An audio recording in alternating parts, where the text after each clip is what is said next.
connaissez bien votre texte, vous êtes admirable. La tribu de Delaware-Land. Il y aura... Comment t'appelles ça? Ouais. François qui a des depuis là. Votre chef de projet, Véronique. Le chef de projet, Paul Bala. 2, 3. La tribu Shredder.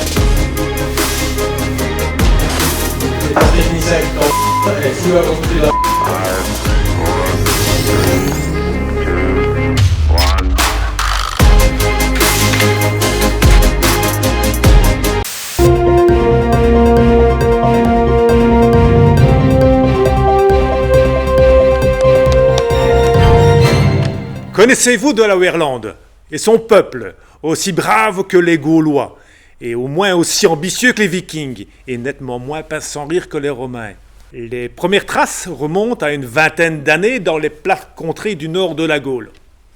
Peu à peu, ce peuple sympathique et chaleureux a continué de s'étendre, d'est en ouest et du nord au sud, si bien que l'on retrouve aujourd'hui des représentants du Delaware-Land aux Amériques, aux Indes, mais aussi chez les Bataves et les Parisiens, en Germanie et bien d'autres territoires encore. Mais quel secret cachent ces femmes et ces hommes, vigoureux et entreprenants, qui aident les entreprises à grandir?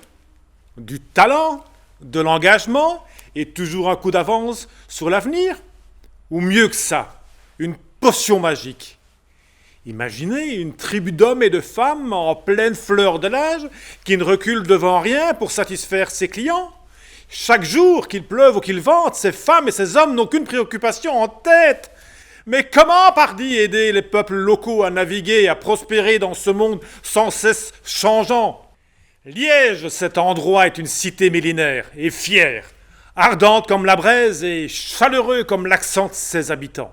Liège n'a jamais fait les choses comme les autres, ni les choses à moitié d'ailleurs. Liège est un village, une cité, que dis-je, où l'on ne coupe pas les cheveux en 4, où l'on sait s'amuser et où ripaille rime avec travail, médaille, cocktail.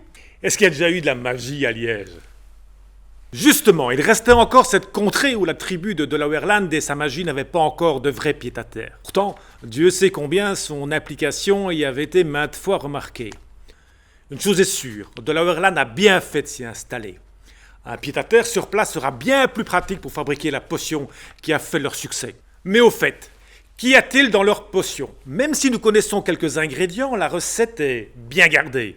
Mais si vous laissez un peu traîner vos oreilles dans les tavernes liégeoises, devant un bon pot de cervoise, qui, à ce qui paraît, sont curieusement tous carrés, les bardes vous conteront des exploits qui parlent de charbon, d'eau et de lumière.